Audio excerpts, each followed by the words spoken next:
Good morning, everyone, and welcome back to the Edward Thomas Literary Festival for the third and final day of what we would like to become an annual event. Thank you, Ryan, for the first 2 days and your excellent introduction to the festival and Edward Thomas, which many of you may already have watched. I'm Jeremy Mitchell, and I am the current chair of the Edward Thomas Fellowship, a trustee of Petersfield Museum, and keeper of the Edward Thomas Study Centre, being created as part of the redevelopment at Petersfield Museum and is scheduled to reopen in late March 2021. Today is the Edward Thomas Fellowship Day of the festival, and this is most apt as October 2020 is the 40th anniversary of when a group of enthusiasts and family members formed the Edward Thomas Fellowship, and, perhaps more poignantly, an anniversary of Edward Thomas leaving Steep for the last time in October 1916. Edna Longley references Edward Thomas, telling his close friend Gordon Bottomley in a letter dated the 2nd of October 1916 that, "I have just seen Steep for the last time. I had 15 hours there." These words mirror those in the poem When First, which also happens to be one of my favourites. When first I came here, I had hope for I knew not what. Fast beat my heart at sight of the tall slope of grass and yews, as if my feet, only by scaling the steps of chalk, would see something no other hill ever disclosed. And now I walk down it the last time. Never will my heart beat so again at sight of any hill, although as fair and loftier. For infinite the change, late unperceived this year, the 12th, suddenly shows me plain. Hope now, not health nor cheerfulness, since they can come and go again, as often one brief hour witnesses, just hope has gone forever. Perhaps I may love other hills yet more than this. The future and the maps hide something I was waiting for. One thing I know, that love, with chance and use and time and necessity, will grow, and louder the heart's dance at parting than at meeting be.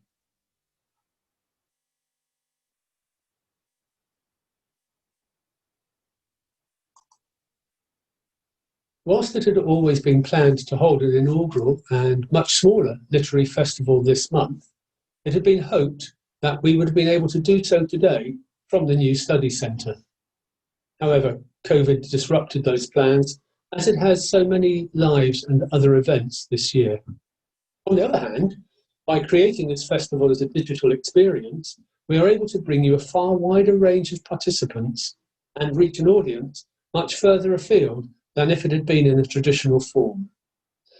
In this respect, I would also like to make a special mention of the National Lottery Heritage Fund, who, as well as providing half the funding for the museum's redevelopment project, have also part-funded this festival. We have a full lineup of talks, readings, discussions, and conversations planned to take you through the next 12 hours. We will start with an introduction to Edward Thomas and the Edward Thomas Fellowship from Richard Emeny, a well-respected Edward Thomas author and immediate past chair of the Fellowship, and Lucy Milner, who, as well as being a Fellowship committee member, has a rather special connection with Edward Thomas, which some of you may know of already if you have seen her video, which is being broadcast during the festival. Thank you for joining us. There is still time to sign up for any of the sessions today if you have not done so already.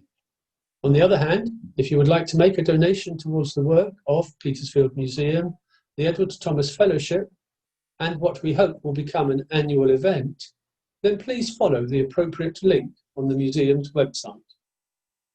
I will be reappearing at various times during the day, and I'm particularly looking forward to introducing Andrew Motion and Michael Longley in conversation this afternoon, and then, later this evening, taking part in Edward Thomas and Robert Frost, an inspirational friendship with members of the Robert Frost Society in America and the Edward Thomas Fellowship in the UK. There will now be a short pause while we pass over to Richard and Lucy.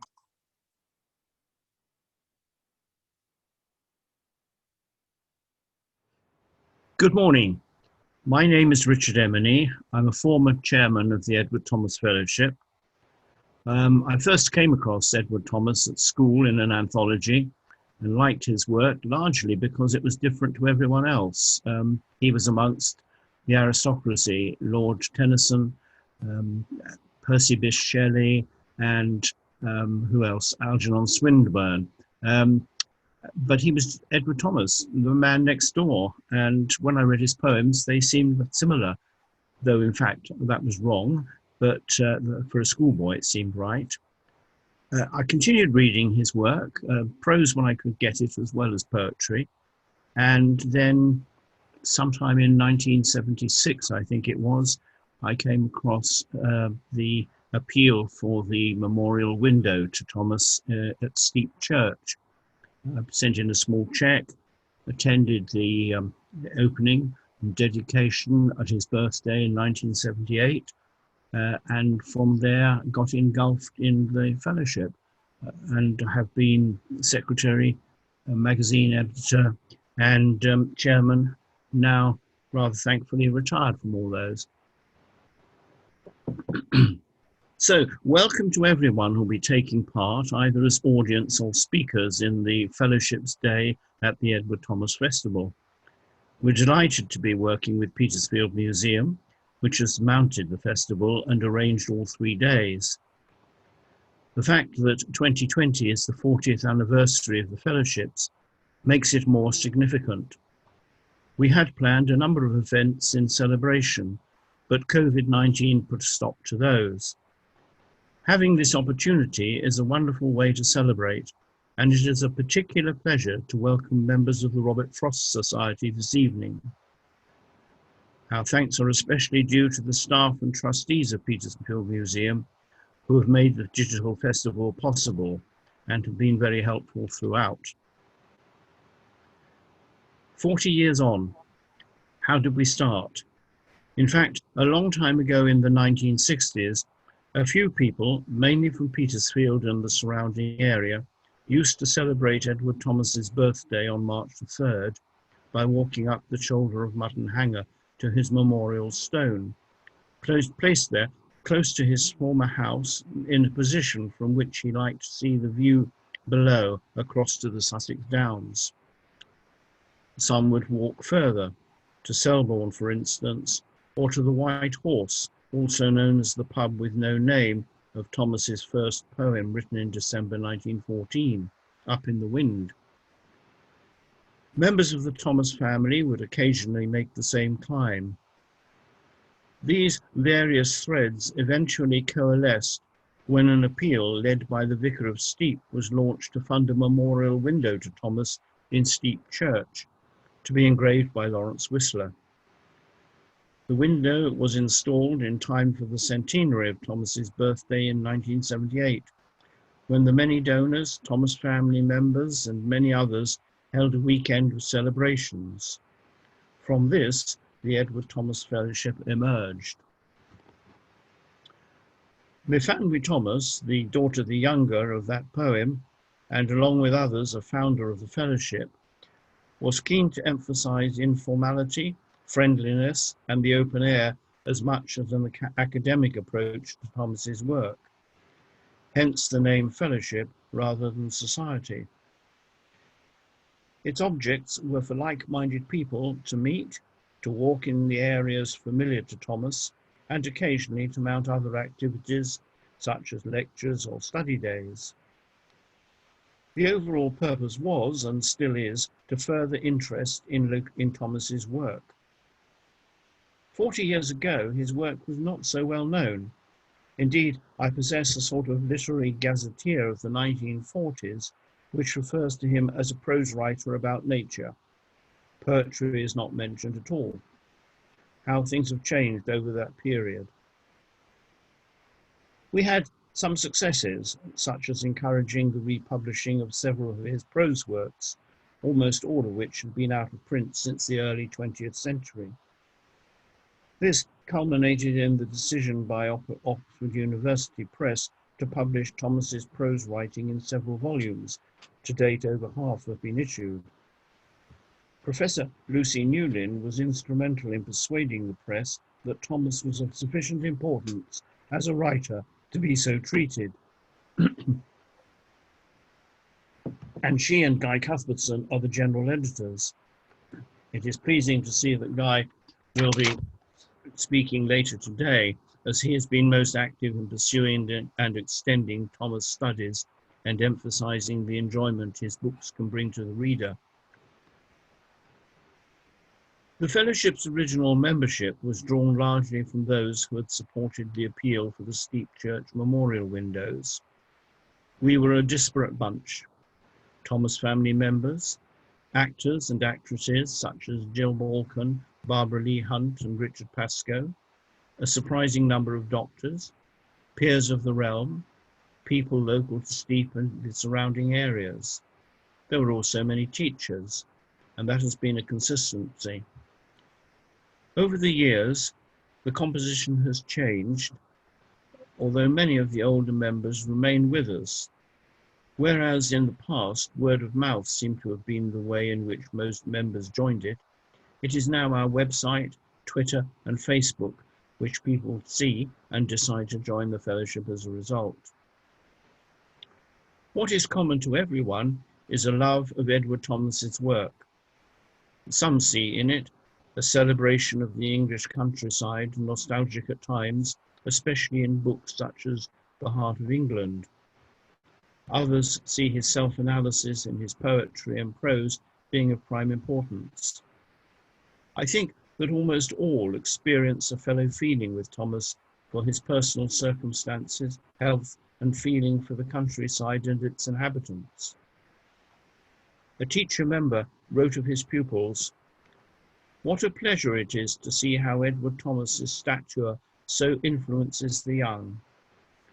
Their attraction is to his essential, genuine Englishness, his honesty, his humility, and his mastery at understanding wonder without slush." I think we could all agree with that. To the conventional mind, some of our members seem to come from unlikely backgrounds. To give an instance, one of our first committee members was General David Tyack, who had been evacuated from Dunkirk and finished his military career as the last British military governor of Singapore. At his memorial service in deepest Cornwall, where he had been brought up, his charming former aide read "Lights Out," and afterwards told me that he had been more apprehensive about doing that than about anything that happened to him in his army career. David himself was extremely well read in English literature. Eccentrics were in abundance, and most of us found with surprise how Thomas was revered in Japan. Walks have continued on the Sunday nearest to Edward Thomas's birthday on the 3rd of March every year, except of course this one, when just about everything has stopped. Shortly after the founding of the fellowship, walks were extended to include an autumn one in another part of the country with Thomas associations. They have included visits to Wales, Kent, Sussex, Lakeland, the Marlborough Downs, Epping Forest and the Quantock Hills. I will now pass over to Lucy Milner, who is great-granddaughter of Edward Thomas, and she has some pictures to show us. Yes, hello there. As Richard said, I am Edward's great-granddaughter. Mervyn was my grandfather. Mervyn was Helen and Edward's first child. And I'm Edward Causton Thomas was my father. Anyway, let's look at the pictures. Okay, so this is a picture of a walk, I guess just before you all set off in 1997. In the foreground, we have Colin Thornton and Anne Mallinson. And behind Colin, Richard, who Behind Colin and to his right, as you look at him, was Douglas Snellgar, next door to his wife. Douglas, of course, was the man, the vicar who started the whole business of the memorial window. Yeah. And then to Pan's left is my mother, Jennifer, and father, Edward. And then to his left is Tim Wilton Steer, who I will be talking about a little later in my piece. Otherwise, there are lots of people who I should remember. I can see Larry, I think, on the right-hand side. We were all younger then. Yes. Is that you behind Colin's ear? Oh, that's me, yes, yes. Hiding. Yes. I think between your father and Tim, the man with the cap, I think that is David Gervais, isn't it? I don't know. Maybe, maybe not.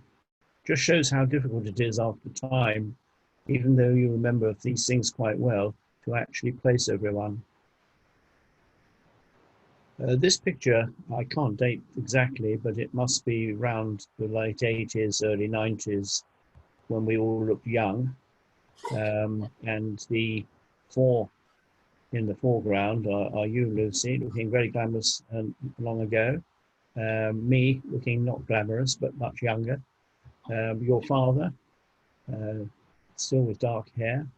And then Myfanwy Thomas, Edward's daughter, the younger.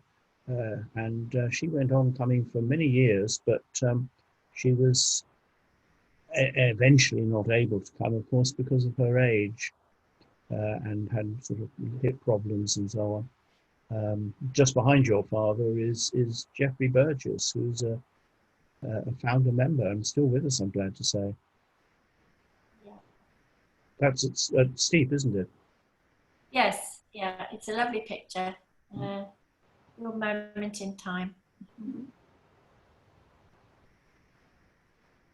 Not much else to say. I think I can't remember that it was when we were about to set off or when we were coming home. But well, we don't look exhausted. And we don't look too muddy. No, I think it was before we started. Yeah. So this lovely picture is from 1983, possibly the first walk, Richard. I think it probably was. Yes. And from left to right is my father, looking very young and handsome. And then to his left, Anne Mallinson, who was the first chairman of the Edward Thomas Fellowship, sporting one of her lovely knitted jumpers. Then Alan Martin. Remind me what Alan did. He was the first secretary. That's right. And then my great-aunt Myfanwy. And to her left at the front is Jill Balkan, the actress. And finally, Edward Eastaway, who was one of Edward Thomas's grandsons. Nephews. Sorry, nephew. He was his brother Julian's son. Is that right? Yes, yeah. Anybody else? I can see my mum, yes. She is behind, to the left of my father's ear. Yep. And Geoffrey, again, he lurks behind all these pictures. Geoffrey Burgess looking grim, yeah. I think the man with the beard in the background, the tall one, is Tom Durham, the actor. Oh, yes. Yeah. But I love Anne and Edward's jumpers. I think they're fabulous. They're great, aren't they? So bringing things up to date, one doesn't have to be an avid walker to enjoy the fellowship. Full-length newsletters are produced twice a year and shorter bulletins are dispatched whenever there is an obvious need. The newsletters contain far more than news. They include articles by academics and book reviews, essays, etc. Study days and weekends have been mounted once or twice a year, most recently in September 2019, when we held a joint venture with the John Clare Society in Helpston, just up the road from me, which was enjoyable and successful. We also spent an afternoon exploring Lincoln College, where Thomas was an undergraduate, and were involved in the placing of the memorial in Westminster Abbey to a dozen or so First World War poets, Thomas being one of them. The occasion when Ted Hughes, then Poet Laureate, said of Thomas, "He is the father of us all." In these days of increasing development, it's difficult to predict what the future of the countryside will be, especially with threatened changes to the planning laws. But in the past, the Fellowship has done its best to help protect relevant areas, including the Shoulder of Mutton Hanger itself. Such efforts may have to increase in future. In many ways, the Fellowship has achieved its initial aims, helped of course by many individuals and other organisations. There is now no question of Thomas's reputation as an important poet taking a downward turn, and we are more involved in other areas, in particular education and developing an Edward Thomas Centre, the two being interrelated. For many years, the University of Gloucestershire has been an encouraging support, and most of the Fellowship's archive is held there, along with a mass of documents from the estate of my family Thomas. This is open to the public for private study as well as to the university. However, we had always wanted a permanent Edward Thomas Centre, and when a few years ago Petersfield Museum began its expansion and development, it seemed an ideal opportunity to get together. It was appropriate for the museum to spotlight a local writer who stopped in the town to shop and used its station regularly. Coincidentally, the widow of Tim Wilton Steer, who we saw on the photograph earlier, a member with a remarkable collection of Thomas's books and other items, nearly 1,000 in fact, kindly offered the collection to the Fellowship. This now forms the nucleus of the centre, which is growing rapidly as others kindly make donations. The Fellowship, of course, is also looking for items to add to the centre, which will include a study and lecture rooms. It will be a useful and interesting facility for future students and anyone with an interest in Thomas. Local schools are already showing interest. Our other activities will, of course, continue. A legacy from our former chairman, my father, Edward Causton Thomas, also the poet's grandson, enabled the Fellowship to establish a poetry competition, now entering its 4th year. It has gone from strength to strength and is now recognised as an important competition for writers of English verse, attracting poetry of high quality. Its details are on our website. But now we should say a little more about Thomas's writing. There may well be people fresh to Edward Thomas taking part in the festival, and for them especially, but also a reminder to everyone of just how hard and continuously he worked, we thought it might be useful to say a few things about his writing. It started at school, where an English teacher recognised his talent and passed his work to others, including a distinguished critic and editor, James Ashcroft Noble. Noble was impressed, and through his influence, some of Thomas's essays, normally about natural history in the countryside, were published in national journals. The most powerful early literary influence was Richard Jefferies, with whom he also felt a geographic link, as his grandmother lived in Swindon, close to Jefferies' home. Education continued, and Thomas gained entry to Lincoln College, Oxford, where he read history. By the time he took his degree, a second, he was married to Helen, Noble's daughter, and his first book, a compendium of his essays, entitled The Woodland Life, had been published. He then entered the treadmill of being a freelance writer and journalist. At this, he was reasonably successful. Still in his 20s, he became the resident book critic for the Daily Chronicle and published essays and reviews in other journals, most notably The Bookman. Simultaneously, he commissioned to write books, he was commissioned to write books such as The Heart of England and The South Country. They typified one strand of his writing, discursive, part natural history, part topographical, and about what could be seen generally in rural England, its society and agriculture. There are echoes of Cobbett, a writer he liked greatly, though without the strong political stance. Thomas is more low-key and broader of interest. Another strand in Thomas's writing was biography, and over the years, his subjects included Richard Jefferies, George Borrow, Walter Pater, Lafcadio Hearn, and the Duke of Marlborough. All these biographies have considerable strengths, particularly his studies of Richard Jefferies and of Pater.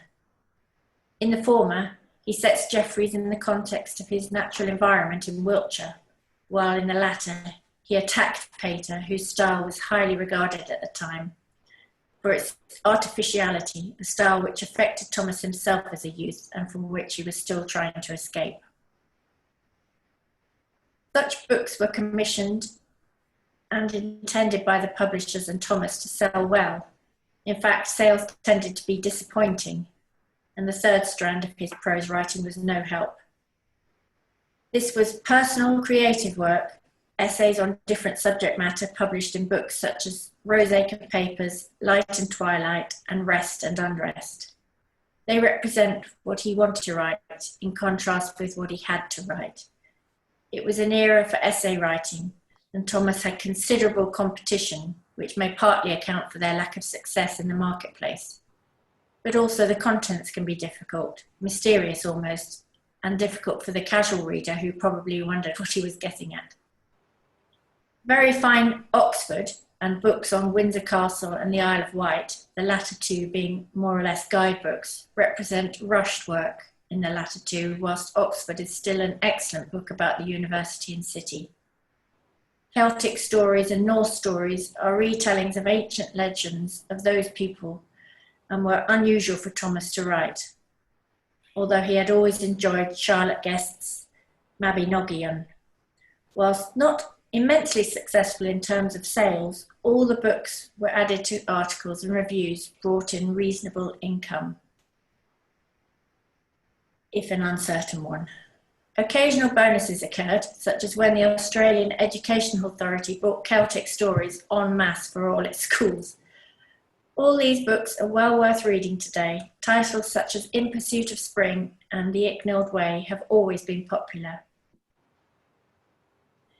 Some of Thomas's friends, such as W.H. Hudson, saw in him a poet rather than a prose writer, especially after reading the more personal essays. But Thomas was contemptuous of the idea. He had written a few schoolboy and student verses of small merit, but spent his time reviewing other writers' poems. This brought him a wide and deep knowledge of the modern English verse of the time, and he developed the view that poetry should be more straightforward, using a conversational vernacular style rather than highly poetic phrases. He was exploring such ideas and, as is apparent from his notebooks, began to write verse very tentatively in 1913. Richard, perhaps you could carry on. Right. In 1913, too, Thomas met the American poet Robert Frost, and they struck up a warm friendship. They had much in common in their lives, and more importantly, in poetry. They agreed about the informal, direct style. Frost's early verse was reviewed by Thomas, who labelled it as revolutionary, but in a quiet way. Much the same could be said of his own work. While he had started to experiment with verse before he met Frost, it was Frost who encouraged him to become a serious poet, and his poem Up in the Wind was written in December 1914. The pub, which is the hero or main character of the poem, was and is at Prior's Dean, close to where the Thomases lived. He had made notes about it and its inhabitants, and foraged his notebooks for details. He used the same technique for many other poems. During the following 2 years, he wrote at home, in barracks, in friends' houses, and on trains, a gross of poems, some of which have become nationally popular and familiar. Paddlestrop, Lights Out, and Out in the Dark are perhaps best known and have become part of national consciousness. None of them shout at the reader. They are understated and frequently about a small subject: a pile of logs, dust on leaves disturbed by rain, a felled copse, a conversation with a traveller met in the woods. For some, he would occasionally use old ballad tunes such as "I'll Go No More a-Roving" and "The Lincolnshire Poacher." Many readers enjoy his work as it reminds them of the more tranquil rural England before it was cut about by roads and built over by developers. However, one can go further, as the poems, so simple in appearance on the page, but in fact complex and tricky to read aloud, though that was clearly his intent with most of them, tell far more of Thomas's state of mind.